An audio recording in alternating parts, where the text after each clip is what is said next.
चलिए तो आज हम क्लास 7th का अध्याय 12 स्टार्ट कर रहे हैं, जिसका नाम है क्षेत्रमिति यानी मेंसुरेशन। नहीं, ये क्लास 7th के लिए ही नहीं बल्कि उससे एवं क्लास वालों के लिए भी है, क्योंकि इसका आज हम थ्योरी पार्ट को कवर करेंगे और थ्योरी समझिए सबके लिए क्या होता है, बराबर होता है। जैसे आप लोग मान लीजिए पाइथागोरस प्रमेय पढ़े हैं, तो क्लास 6 में भी 7th में भी वही पाइथागोरस प्रमेय वही हम आप लोग जैसे पढ़े कर्ण का स्क्वायर बराबर लंब स्क्वायर प्लस आधार स्क्वायर, वैसे 8th में भी वैसे ही, 9th में भी, 10th में भी सेम वही चीज। नहीं, खाली उसका स्टैंडर्ड थोड़ा हाई हो जाता है। नहीं, तो चलिए इसको हम आज मेंसुरेशन को क्लियर करते हैं। तो सबसे पहला बात तो आता है कि मेंसुरेशन सर है क्या, क्षेत्रमिति है क्या। तो क्षेत्रमिति वो दो शब्दों से मिलकर बना है, क्षेत्र जोड़ मिति से। क्षेत्र यानी कोई जगह, इसका इंग्लिश एरिया, नहीं किसी एरिया। अब मिति का मतलब होता है चला माप। क्या होता है, मापना। तो सिंपल सी बात यदि कहा जाए क्षेत्रमिति किसे कहते हैं, तो क्षेत्र का मापना ही क्या कहलाता है, क्षेत्रमिति। नहीं, किसी क्षेत्र को आप जो माप रहे हैं उसी मापने के अंदर जो भी प्रक्रिया आता है, उसका क्षेत्रफल परिमाप वगैरह वगैरह जो भी हो, वही क्या कहलाता है, क्षेत्रमिति। जैसे अभी आप अपना इस बोर्ड को मापेंगे कि भाई कितना लंबाई है, कितना चौड़ाई है, नहीं तो कहीं ना कहीं हम क्षेत्रमिति को यहाँ क्या कर रहे हैं, लागू कर रहे हैं। समझ रहे हैं? हाँ। तो इस क्षेत्रमिति के अंतर्गत बहुत सारे आकृतियों का हम अध्ययन करते हैं, जैसे कि आयत, वर्ग, त्रिभुज, घनाभ, घन, बेलन, शंकु वगैरह वगैरह बहुत सारे आकृतियां हैं। सभी आकृतियों का जो सो हम परिमाप, क्षेत्रफल, आयतन आदि चीजों का इसके अंतर्गत हम क्या करते हैं, अध्ययन करते हैं। ठीक है, तो क्षेत्रमिति समझे क्या है। तो क्षेत्रमिति में हम क्या करेंगे, किसी भी आकृति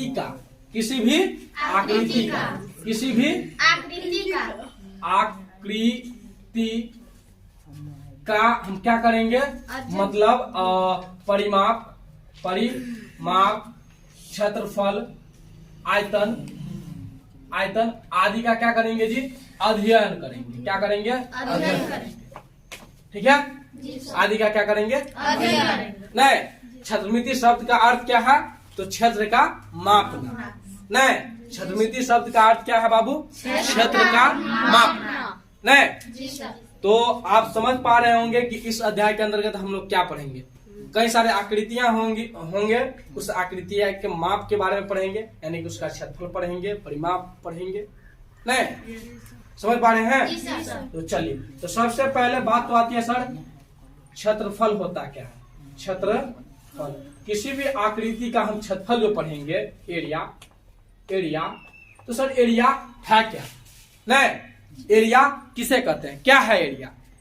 देखिए, आज हम जो भी बात करेंगे एक तथ्य पर बात करेंगे, और तथ्य को समझना मैथमेटिक्स में बहुत ही जरूरी होता है, क्योंकि उस तथ्य पर ही सूत्र वगैरह निकाले जाते हैं, सूत्र प्रमाणित की जाती है। तो तथ्य मालूम होना बहुत ही जरूरी होता है। तो क्षेत्रफल क्या होता है, तो किसी भी आकृति का क्षेत्रफल पूछेगा ना, इसका मतलब कि जो आकृति है उस आकृति में चारों ओर से घिरा हुआ जो तल है ना, उसी तल को ही आप क्या कहते हो, क्षेत्रफल। बात को फिर से, कोई आकृति चारों भुजाओं यानी कि सभी भुजाओं से घिरा हुआ जो तल है ना किसी आकृति का, उसी तल को आप क्या कहते हैं, उस आकृति का क्षेत्रफल, चाहे आकृति कैसा भी हो। समझ पा रहे हैं? हमने क्या कहा, फिर से बात को समझिए। किसी भी आकृति का क्षेत्रफल क्या होगा, तो सभी उस आकृति की सभी भुजाओं से घिरी हुई तल को आप क्या कहोगे, क्षेत्रफल का। किसी आकृति के सभी भुजाओं से घिरी हुई जो तल रहेगा उस आकृति का क्या हो जाएगा चला? क्षेत्रफल। समझ गया? जैसे आपको इस बोर्ड का क्षेत्रफल पूछेगा, इसका मतलब कि ये जो यहाँ से लेकर यहाँ इसकी कुछ ना कुछ लंबाई होगी, नहीं चौड़ाई होगी, यहाँ से यहाँ फिर इसकी लंबाई होगी, फिर इसकी चौड़ाई, फिर इसकी लंबाई होगी। तो कितना लंबाई कितना चौड़ा है, नहीं इससे घिरा हुआ ये भी जितना भी तल है, इसी तल को आप क्या कह दोगे इस बोर्ड का क्या? अंडरस्टैंड? चलिए, किसी को कोई दिक्कत? अब नेक्स्ट बात आता है चला परिमाप, या इसको एक और नाम से जानते हैं परिमिति। परिमिति, पेरीमीटर, पेरीमीटर। तो देखिए, यदि आप पूरे कंसस होकर के इस वीडियो को देखते हैं तो हमें नहीं लगता है कि मेंस्ट्रुएशन में जो छोटी छोटी बातें हैं उसमें आपको दिक्कत होगी। जितना भी चीज बताएंगे यदि उसको आप कंसस होकर के गौर से सुनेंगे समझेंगे तो जरूर आपको समझ में आएगा, ये मेरा 100% गारंटी है। तो चलिए हम समझते हैं कि परिमाप क्या है। तो देखिए, परिमाप को यदि आप तोड़ेंगे ना तो परिमाप भी दो शब्दों से मिलकर बना है, परिजोड़ माप। परिजोड़ माप, परिजोड़ माप। परि जो होता है चला परिजोड़ माप, ठीक है। परिमाप हो चाहे परिमिति, दोनों का अर्थ वही होगा, परिमाप यानी परिजोड़ माप, ठीक है। परिमाप को हम तोड़ेंगे तो परिजोड़ माप, परिमिति को तोड़ेंगे तो परिजोड़ मिति। नहीं, तो परि मतलब होता है चला चारों ओर, क्या होता है? चारों ओर। अब माप का मतलब अब ये समझे हैं, मतलब मापना, नहीं मापना मतलब किसी भी आकृति का परिमाप क्या चीज होगा, तो उस आकृति के चारों ओर का जो माप होगा वही आपको परिमाप होगा। समझ रहे बात को? जी सर। क्या हमने बोला? किसी भी आकृति के चारों ओर, चारों ओर यानी कि सभी भुजाओं के लंबाई का योग जब करेंगे ना तो वही आपका क्या हो जाएगा? परिमाप होगा।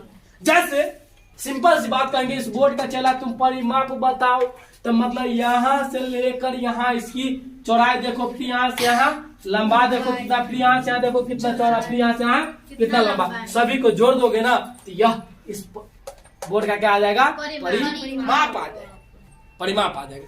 जैसे सिंपल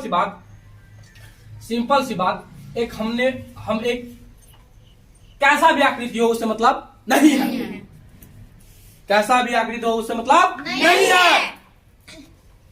देखिए, एक आकृति अपने पास है ABCD, अब कहेगा ABCD का परिमाप बताओ, इसका परिमाप मतलब हम अभी बताए परिमाप मतलब क्या होता है? चारों ओर से जो घेरा गया इस प्रकार से ना घेरा, इस घेरा को लंबाई को ही आप क्या कहते हैं? परिमाप। यहाँ से यहाँ कुछ ना कुछ इसकी लंबाई होगा कि नहीं होगा? मान लेते हैं 10 होगा, 10 मीटर सेंटीमीटर कुछ भी, यहाँ मान लीजिए 5 होगा, 6 कुछ होगा 6 मीटर, इधर भी मान लीजिए 10 होगा, इधर भी 6 होगा, क्योंकि सेम लग रहा है। तो देखियो सबको जोड़िए, AB को जोड़िए, BC को जोड़िए, CD को जोड़िए, AD को। 10 और 6 16, 16 10 26, 26 और 6 32, कितना इसका परिमाप कितना हो जाएगा? 32 मीटर। तो परिमाप समझे क्या है? किसी आकृति के चारों ओर जो घेरा होता है उस घेरा की लंबाई को ही आप उस आकृति का क्या कह देते हो? तो परिमाप। चूंकि ये परिमाप परिजोड़ माप से मिलकर बना है, परि मतलब चारों ओर, माप मतलब मापना, चारों ओर का माप, नहीं आकृति। और क्षेत्रफल, तो इसके अंदर वाला जो भाग है उसको आप क्षेत्रफल, हाँ नहीं। तो चलिए तो परिमाप समझ गया। तो आप लोग बताइए अपने पास, आपके पास हम एक फिगर ड्रॉ कर रहे हैं, ABCD को एक फिगर है, जी सर।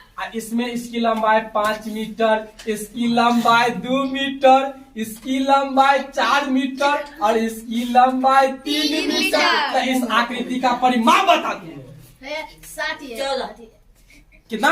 14 मीटर। नहीं देखिए, 5 2 7 और 7 4 11, 11 आ 3 14, तो 14 मीटर इसका क्या हो जाएगा चेला? किसी को कोई दिक्कत? चलिए, तो परिमाप और क्षेत्रफल समझ गए? Yes sir. तो चलिए हम आगे चलते हैं। अब आगे बात आता है चेला आयतन। क्या आता है? आयतन। आयतन इंग्लिश में बोलेंगे तो वॉल्यूम। वॉल्यूम। तो आयतन क्या होता है? तो आयतन सिंपल सी बात है, जिस आकृति में जितना द्रव समा सकता है, समा सकता है, जिस आकृति में जितना द्रव समा सकता है, उस द्रव के मात्रा को ही उस आकृति का आयतन कहेंगे। जी सर। समझ पा रहे हैं? जी सर। फिर से, किसी आकृति का आयतन क्या होगा? तो उस आकृति में जितना द्रव समा सकता है, वह द्रव की मात्रा उस आकृति का क्या कहलाया जाएगा चला? आयतन। जैसे एक गिलास में जितना पानी अटेगा, उस पानी के मात्रा को ही उस गिलास का हम क्या कहेंगे? आयतन। एक लोटा में जितना पानी आएगा, उस पानी की मात्रा को ही हम क्या कहेंगे? आयतन। एक घर में जितना चीज अट सकता है पूरे फूल करके, उस सामान के मात्रा को ही उस घर का हम क्या कहेंगे? आयतन। एक डोल में जितना पानी आ सकता है, उस पानी की मात्रा को ही उस डोल का क्या कहेंगे? आयतन। तो समझे आयतन? जी सर। किसी को कोई दिक्कत? No sir. चलिए, समझ गए? Yes sir. ये तीनों बात यदि चला समझ गए तो हम फिगर पर चलते हैं। जी सर। चलिए, बिठा दिया जाए। Yes sir. चलिए, तो आज हम चलते हैं। अभी हम सबसे पहले हम चलेंगे आयत पर। किस पर चलेंगे? रेक्टेंगुलर पर। किस पर? रेक्टेंगल है। तो देखिए आयत, तो आयत आप कहेंगे किसे? तो देखिए वैसा चतुर्भुज, मतलब ये 4 भुजा से घिरी हुई आकृति होती है।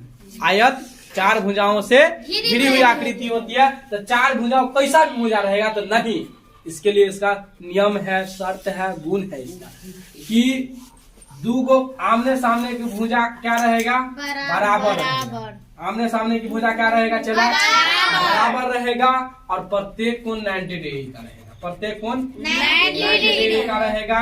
और आमने सामने की कोण कितना रहेगा? आमने सामने की भुजा बराबर, यानी कि ए बी भुजा जितना लंबा होगा उतना ही सीधी होगा। समझे बात? और जितना एडी होगा उतना ही बीसी होगा। समझे बात? जी सर। Yes sir. इसको आप कह दोगे लंबा, इसको कह दोगे आप क्या? चौड़ाई। ये भी हो जाएगा लंबा, ये भी हो जाएगा आपका चौड़ाई। नहीं। तो सबसे पहले आयत कहेंगे किसे? तो वैसा चतुर्भुज जिसके आमने सामने की भुजा बराबर हो और प्रत्येक कोण 90 डिग्री हो।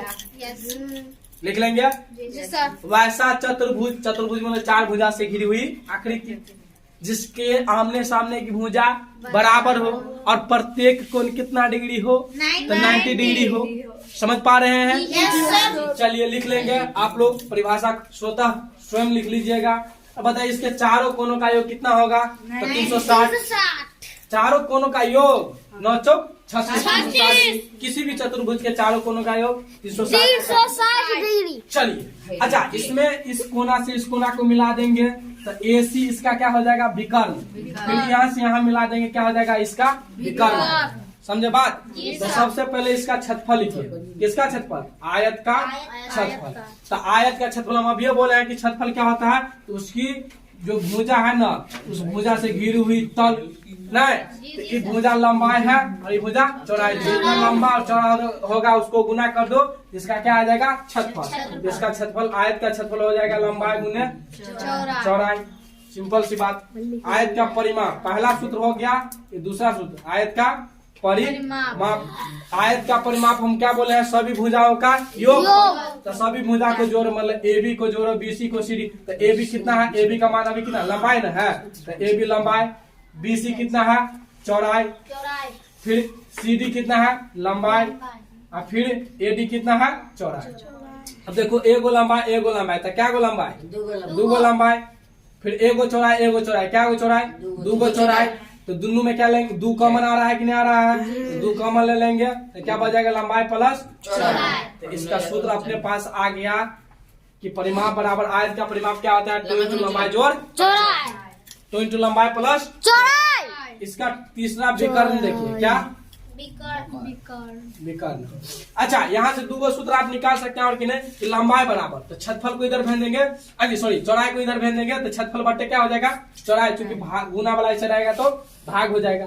वैसे फिर चौड़ाई बराबर तो लंबाई को इधर भेज दीजिए, यदि गुना वाला ऐसे रहेगा तो भाग नहीं हो जाएगा। यस चौड़ाई सर, क्या हो जाएगा छतफल बट्टे लंबाई, समझे। विकर्ण, तो विकर्ण इसका जो होगा ना यहाँ से निकालिएगा, तो यहाँ देखिए समकोण त्रिभुज बन जाएगा कि नहीं बन जाएगा। तो तुमको लंबाई इसका मान मालूम है, चौड़ाई इसका मान मालूम है कितना लंबाई, तो आप ये निकाल लोगे कि नहीं निकाल लोगे, बिल्कुल sir. निकाल लोगे। तो आप कहीं 90 डिग्री के सामने वाला क्या हो जाता है, कर्ण होता है कि नहीं होता है, बिल्कुल होता है सर। 90 के सामने वाला क्या हो जाता है कर्ण। कर्ण। तो कर्ण बराबर आप क्या जानते हैं, रूट अंडर लंब स्क्वायर प्लस आधार स्क्वायर, रूट अंडर लंब, इसमें क्या हो गया ई, आधार क्या हो गया ई, यानी कि लंबाई का स्क्वायर प्लस चौड़ाई का स्क्वायर, लंबाई स्क्वायर प्लस चौड़ाई स्क्वायर, इसका विकर्ण हो गया। यहाँ से दो गो सूत्र आप स्वयं बना लीजिएगा, ठीक। तो आयत में किसी को दिक्कत, और आयत में आयतन नहीं होता है, वर्ग में आयतन नहीं होता है। क्यों, क्योंकि यह एक सतह होता है, इसमें कुछ रख सकते हैं आप नहीं है। जैसे घर में कुछ रख सकते हैं ना, तो घर का आयतन होगा, लेकिन इस बोर्ड का आयतन फिर नहीं होगा। बोर्ड में कुछ रख सकते हैं, उसमें रखने वाला है नहीं ना, इसलिए इसमें लंबाई चौड़ाई होता है, जिसमें लंबाई चौड़ाई ऊंचाई तीनों होता है उसका आप आयतन निकाल सकते हैं, समझे। चलिए अब हम चलते हैं दूसरा फिगर वर्ग पर। किस पर चला, स्क्वायर, SQUARE, स्क्वायर। स्क्वायर क्या होता है, तो वैसा चतुर्भुज जिसके प्रत्येक भुजा क्या हो, उसमें क्या था आमने सामने की भुजा बराबर, इसमें प्रत्येक भुजा क्या रहेगा बराबर, ठीक है। मान लीजिए इसको हम भुजा ले लिए, ये भी क्या हो जाएगा भुजा, ये भी क्या हो जाएगा भुजा, बार हम पढ़ रहे हैं ना, तो इसका छठफल स्क्वायर का छठफल क्या हो जाएगा, यानी कि इस भुजा को क्या कीजिए गुना, यानी कि भुजा गुने भुजा, तो भुजा गुने भुजा, भुजा। जैसे आप x गुने x करोगे, x के पावर 1 x के पावर 1 x के पावर स्क्वायर 2 हो जाएगा ना, वैसे भुजा गुने भुजा क्या हो जाएगा भुजा स्क्वायर, स्क्वायर हो जाएगा, समझे। इसका परिमाप की बात किया जाए, परिमाप पहला सूत्र, दूसरा सूत्र परिमाप पेरीमीटर। परिमाप आप जानते हैं सभी भुजाओं का योगफल, तो एक गो भुजा, दो गो भुजा, तीन गो भुजा, चार गो भुजा, तो चार गो भुजा को जोड़ लीजिए या तो चार गो से भुजा को गुना कर दीजिए, तब इसीलिए इसका परिमाप होता है 4 गुने भुजा, ठीक है। इसका विकर्ण देखोगे ना, चला ये भुजा मालूम है नहीं, तो इसका कर्ण बराबर क्या था, रूट लंब स्क्वायर प्लस आधार, यानी कि भुजा का स्क्वायर प्लस इसका स्क्वायर, तो एक गो भुजा का स्क्वायर एक गो, तो 2 गो भुजा का स्क्वायर ना, इसका हो जाता है तीसरा विकर्ण बराबर, विकर्ण बराबर। तो 2 गो भुजा था तो रूट 2 गुने भुजा ना, भुजा स्क्वायर। देखिए इस भुजा को गुना करेंगे और इसको, तो भुजा स्क्वायर हो जाएगा, एगो का भुजा स्क्वायर प्लस एगो भुजा स्क्वायर, तो 2 गो भुजा स्क्वायर। रूट 2 का स्क्वायर नहीं टूटेगा, तो 2 का नहीं टूटेगा स्क्वायर, तो ये रूटे में रहेगा, अब भुजा स्क्वायर दे करके बाहर आ जाएगा, रूट 2 गुने क्या हो जाएगा स्क्वायर हट जाएगा, स्क्वायर से स्क्वायर हटाए तब ना रूट में से हट गया, तो रूट 2 गुने क्या हो जाएगा भुजा।